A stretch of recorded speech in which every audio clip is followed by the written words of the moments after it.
سامعین ناظرین، infection control society آپ کی صحت کے لیے، آپ کی آگاہی کے لیے اور آپ کے مسائل کو حل کرنے کے لیے مضامین آپ کی سماعت کے لیے پیش کرتی ہے۔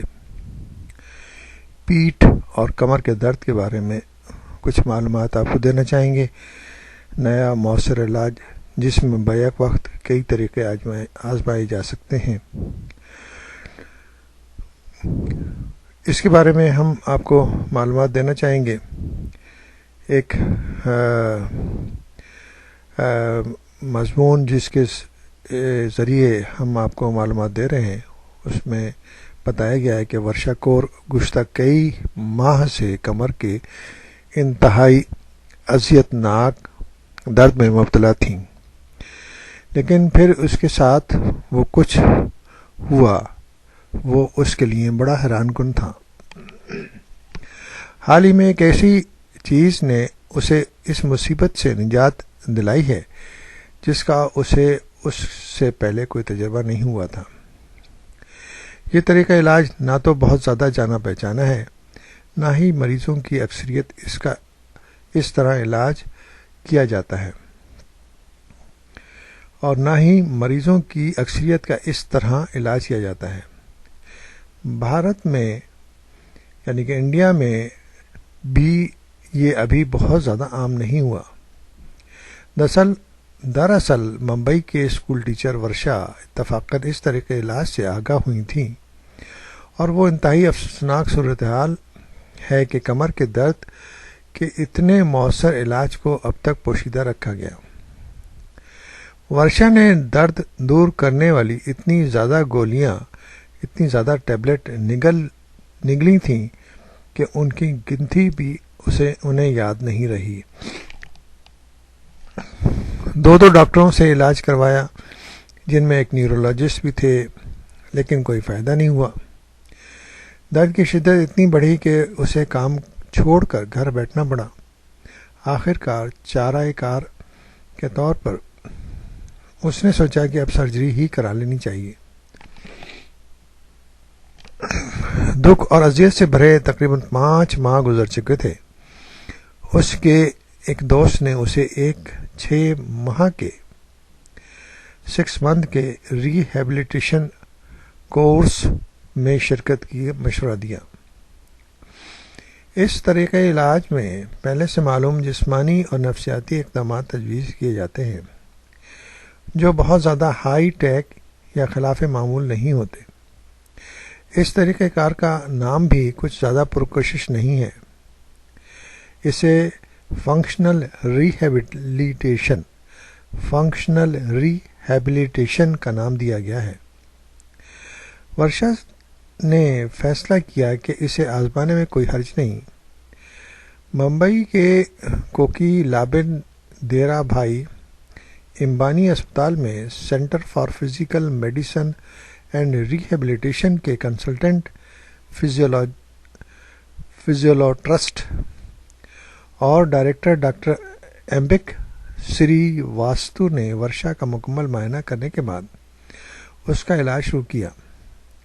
پہلے دوائیں دیں تاکہ مسلز یعنی پٹھوں کا کھچاؤ اور پریشانی کچھ کم ہو۔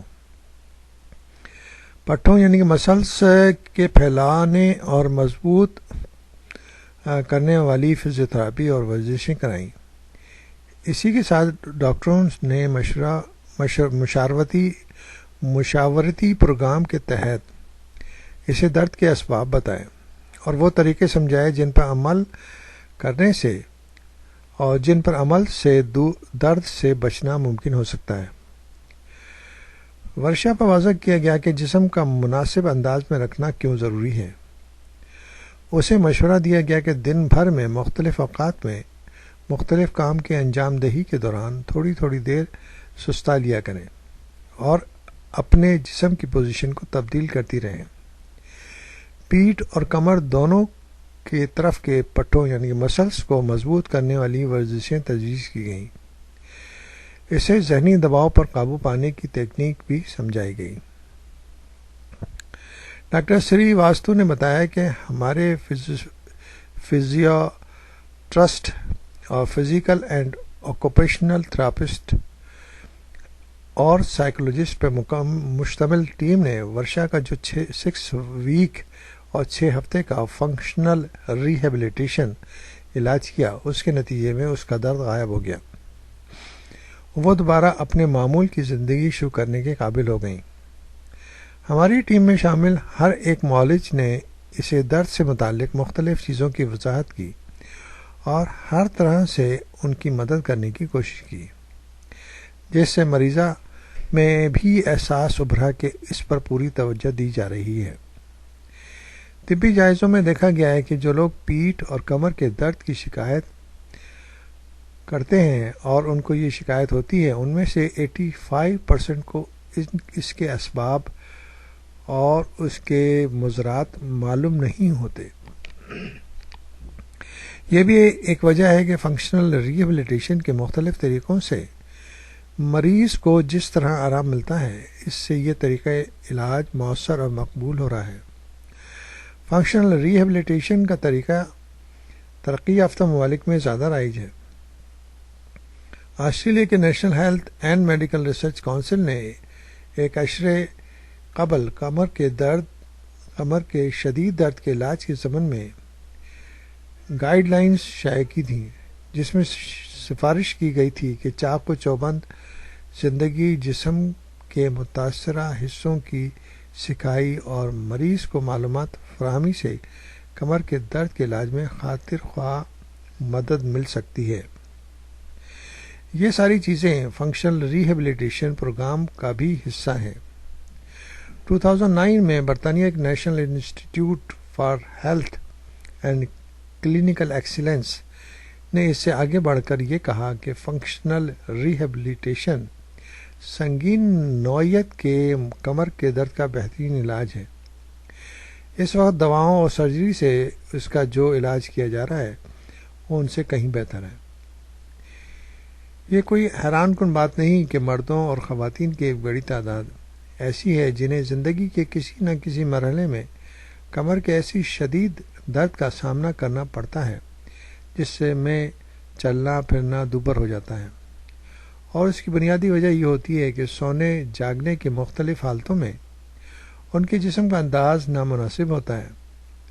جسم اور ذہن دونوں پر دباؤ ہوتا ہے، انہیں ورزش سے کوئی دلچسپی نہیں ہوتی، ان کے جسم ضرورت کے مطابق کیلشیم نہیں مل رہا ہوتا ہے اور وہ غیر متحرک زندگی کے عادی ہوتے ہیں۔ کمر کے درد کی بیماری زیادہ تر 30 ایئرس یا اس سے زیادہ کی عمروں میں دیکھی جاتی ہے، لیکن 20 ایئرس نوجوانوں میں بھی یہ شکایت ہو سکتی ہے۔ امریکہ جرنل آف انڈسٹریل میڈیسن میں شائع ہونے والی ایک جائزے رپورٹ کے مطابق کینیڈا، فن لینڈ، امریکہ میں زیادہ تر لوگ دیگر امراض کے مقابلے میں پٹھوں یعنی کہ مسلس اور ہڈیوں کی خرابیوں، مسکولو اسکیلیٹل ڈس آرڈر، بالخصوص کمر کے درد کی وجہ سے دفاتر اور فیکٹریوں میں کام کرنے کے قابل نہیں رہتے۔ ماہرین یہ اندازہ لگاتے ہیں کہ پوری زندگی کے دوران کسی بھی وقت شدید درد کمر کا امکان 60 سے 90% ہو سکتا ہے۔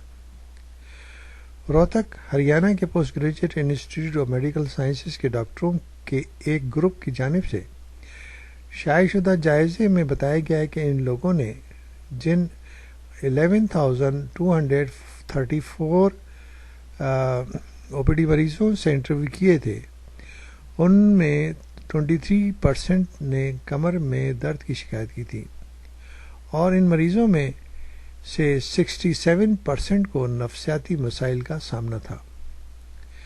فزیوتھراپسٹ کمل کشور کے مطابق کمر کے درد کی بنیادی وجہ اعضاء کو نامناسب انداز میں حرکت دینا، پیٹ اور کمر کے پٹھوں کا ڈھیلا پن، ناقص پوسچر ہونا۔ اگر ان غلطیوں کو درست کر لیا جائے اور طرز زندگی میں کچھ مثبت تبدیلیاں لائی جائیں تو پھر کمر کا درد لا علاج نہیں رہتا۔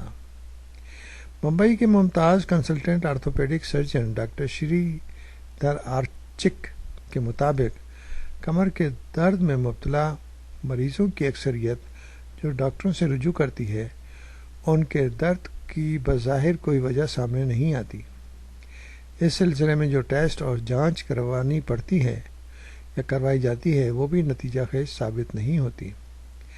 ایسی صورت میں کثیر الضوابط طریقہ علاج مفید ثابت ہو سکتا ہے، کیونکہ صرف ایک آرتھوپیڈک سرجن ہی ان کا علاج نہیں کر سکتا۔